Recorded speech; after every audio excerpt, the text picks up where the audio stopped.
Hi guys! Magandang gabi! Welcome back po dito sa Gandara SRU channel for showbiz update. Andito na naman nga po akong muli nagbabalik. Ang nagmamaganda ninyo kachismosang Kim Pao, wala na pong iba. Ang lokaret na si Gandara upang maghatid sa inyo ng latest update and fresh happenings patungkol kina Kim Chiu and Paolo Avellino.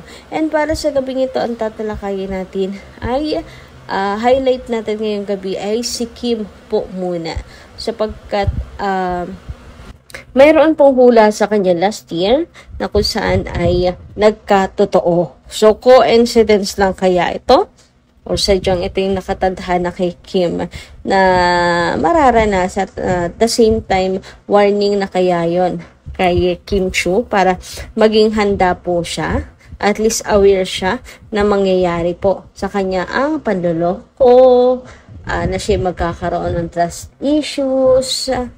Ayan. Pero bago po ang lahat, guys, kung di ka pa nakaka-subscribe, i-click mo na yung subscribe button natin at notification bell, lalo na kung araw-araw ay naghanap po kayo ng mga balita at ayuda tungkol kina Kim and Paolo sapagkat sagot na natin yan. Basta mga balita na may kinalaman sa Kim Pao, tayo na po ang bahala.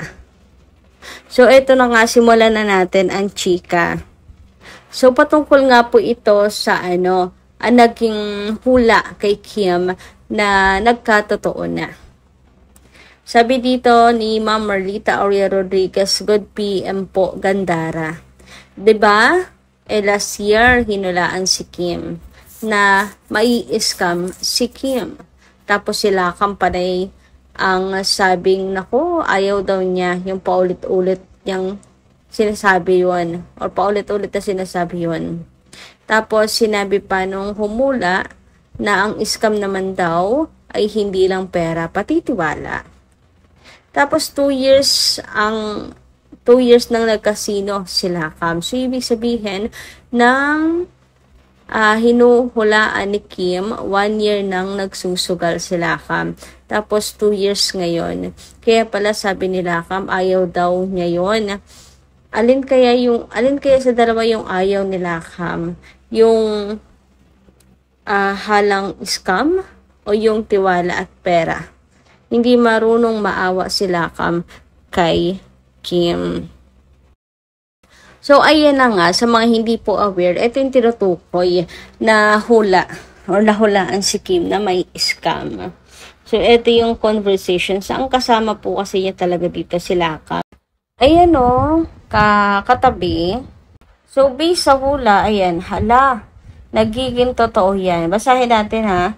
Mga sinasabi ni Johnson, ano dapat iwasan? Sabi ni Johnson, meron kasing robbery star ng house. And when you talk about robbery, hindi lang naman pera ang ninakaw. Pwede ang trust, mga bagay. Sagot nga po dito ni Kim, hala, anong tiwala ang mananakaw sa akin? Sabi naman dito, and also, the traitors are backfighters. You need to be careful then. Yung mga user, mga ganun siya. Shucks, sabi naman ni Kim, magkakaroon pala ako this year ng trust issues. And grabe nga talaga, totoo.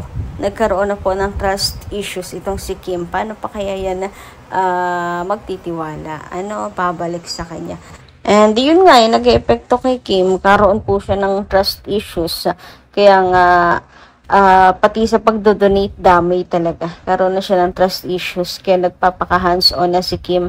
Hindi lang yung basta na lang bigay. Ang hirap kasi magtiwala na sarili mo katugo, sarili mo kapatid, kamag-anak. Talagang uubusin yung pasensya mo eh. Anyway, dumako naman tayo dito sa comment hinggil sa pag-i-endorse ni Kim nga raw po ng online casino na parang kung meron man daw po may kasalanan dito, si Kim yun. So, sabi dito, mga TANGA, even she endorsed it mula po kay Yava. Dapat maging responsible din ang mga manlalaro. Dapat maging responsable sa bawat action na gagawin. Don't blame Kim for that.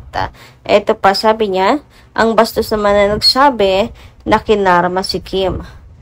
She's still blessed dahil sunod-sunod ang trabaho ni Kim at lalo siyang ibe-bless dahil sa ginawa sa kanya ni Lakam.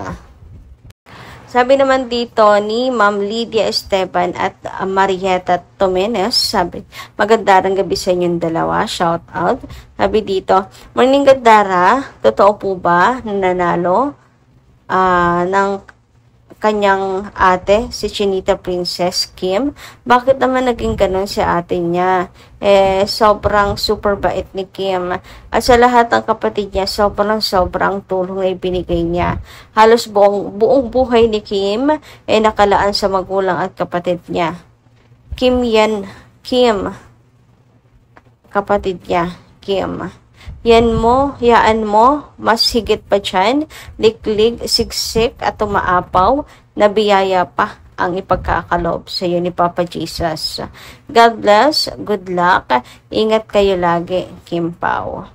Sabi naman dito sa pang comment, tama lang ginawa ni Kim para matuto sila kang palibhasa, hindi pinaghirapan. Ayun na nga, hindi naman kasi porke kapatid exempted na. Lalo na kung hindi lang naman ikaw yung naapektuhan. Base kay Kim, marami pong ibang naapektuhan and kaya nag-i-stand siya doon.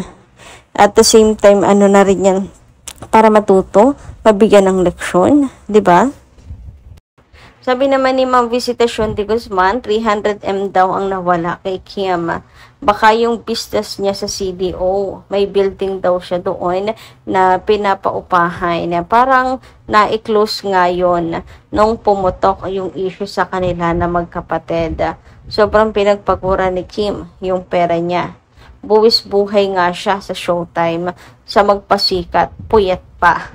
Kaya todo kayod siya, the past taste, taping ng The Alibay tapos sasaglat sa business niya sa Cebu. Balik ulit sa Manila sa ibang work. Kasi parang kinakailangan. Ang dami rin kasi nga nang nawala. Pero wag ka kahit ang dami pong nawala kay Kim. Yung ang taba pa rin ang puso niya para mag-donate, para tumulong pa rin. Milyones pa rin yung inilabas ni Kim sa pag-donate, no? So, kung perang pag-uusapan, wala na yun kay Kim. Di ba? Yung pagtatrader ang hindi po matanggap talaga yung betrayal ng mismong kapatid. Yung pinagkatiwalaan mo ng buong buo. So, kaya hindi siya komportable dito. At parang ini-interrupt at gusto nang i-skip yung dyan sa hula na yan na may scam si Kim. Kung hindi pera ang mananakaw sa kanya, syempre yung tiwala. Kaya praning kasi may ginagawa ng kalokohan. Yan yung mga comment ngayon kay Ate Lakam And napapagtagpi-tagpi po nilang lahat. Kawawang Kim Chiu, wala daw pong kamalay-malay. So buti na lamang din at natuklasan na rin. Maraming nagsasabi na sana'y maayos pa nila ang problem nila. Sana'y magkabati. Pero, yung iba sana patawarin na daw ni Kim.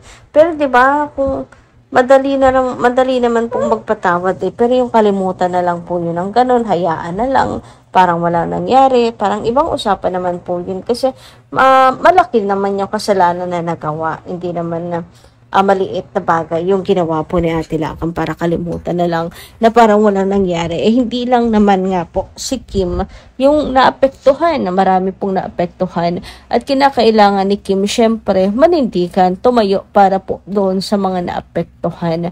Kahit mahirap itong desisyon na ito para po sa kanya kasi syempre kapatid niya yun, kinakailangan niya pong tumayo sa kung saan po ang tama. Huwag mag-tolerate, wag wag kumampi sa mali. Kumbaga ay wag mangunsinti. Wag konsintihin. Doon lang po parati sa tama. Pero alam nyo, ang concern ko ngayon, si Daddy Chu, tatay nila, saka kuya nila. Kasi wala akong balita. Tahimik po. Or ano yung reaction na ganito nagkakanda kagulo-kagulo yung magkakapatid. Tahimik po ng dalawa eh. So si JP at si Twinkle, alam natin na nasa side po siya ni Kimi. So yun lang po muna. Paano kayo magpapasko? No? Ang lungkot ang Pasko nila. Chinese at saka bagong taon na hindi parte sa Atilakam. May iyak yan sure si Kim Chiu. Anyway, hanggang dito lang muna ang ating update. Maraming salamat po sa inyong pakikinig. Kita-kits po muli sa susunod natin, chikas. Maraming po salamat.